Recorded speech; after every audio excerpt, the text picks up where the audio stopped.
So I'm going to tell you a few ways on how you make money owning real estate notes or owning mortgages. But before I get to that, there's two things about the South that they don't tell you before you move here. So I came from California. We talk about that in the show here. Lived there my entire life, moved here to North Carolina about a year and a half ago. There's two things. One is when you get a haircut, they cut it super, super short, like Southern short, shaved. They use a razor to cut it, no matter what I say. So this is why this looks like this. The second is March and April make you feel like you have the flu because all of a sudden you're allergic when you've never been allergic for the last 4 or 5 decades. So this is what this is about. I am Jay Lieberman from the Real Estate Minute Show and Lieberman Realty Group. And as you notice, if you've been a watcher of the show, we've morphed it slowly to bring in other aspects, not just real estate buying and selling, which is the primary aspect of buying and selling homes, commercial properties, etc., but also other items, other investments to help build wealth and legacy. I also publish this goes live on Thursdays, by the way. If you're not a regular subscriber, you could subscribe and it comes out every Thursday morning. On Wednesdays, I write some other content and write some articles and such that go out on Substack. So you can search for Jay Lieberman on Substack. We talk about same topics, different topics, and it's called Building Wealth and Legacy and things like that. So that's kind of the focus. And in line with that focus, we've talked about back in episode 119, 129, and 158. That's 119, 129, and 158.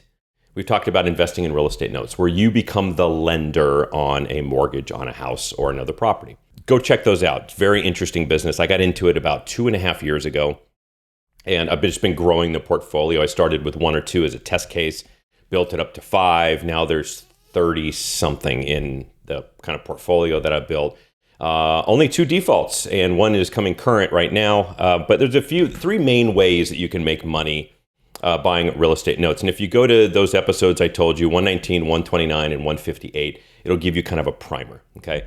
I don't want to get onto all that today. This is just a few minutes. There's 3 main ways. One is you buy a real estate note, okay? Let's say it's $30,000, and you get payments on that note every month, just like a mortgage payment. You make money on the cash flow, on the interest payment, and there you go.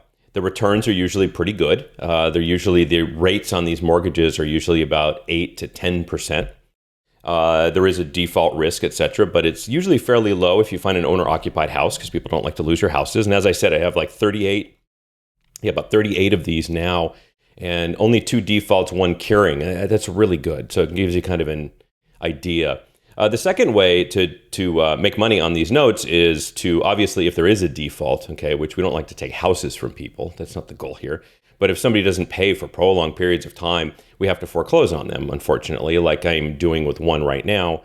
And you get the house back. And when you do get the house back, there's certain conditions and things we talk about on those other episodes.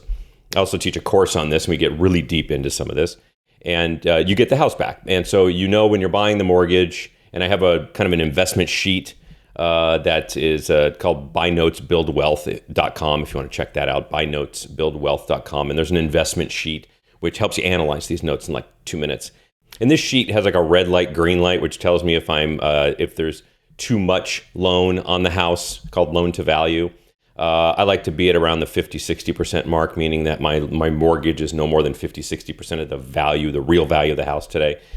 So that's the second way, is you foreclose. Unfortunately, somebody loses their house. It's terrible, but you get a house that's worth twice your mortgage amount. Okay, so that's one. So first is cash flow, which is very normal. That's why you buy them. Second is unfortunate foreclosure, where you get some really advanced return on your money from the value of the house.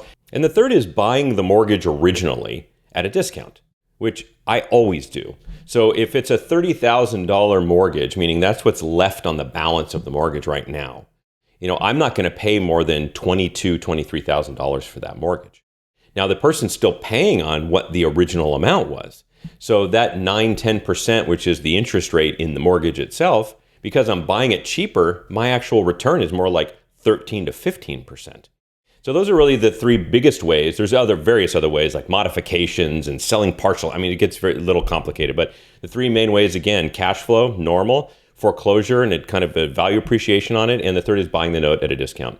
That's kind of a good primer for you, good reasons to kind of maybe start getting into it. And again, check out those 3 episodes because it'll kind of give you a little taste of what that's about.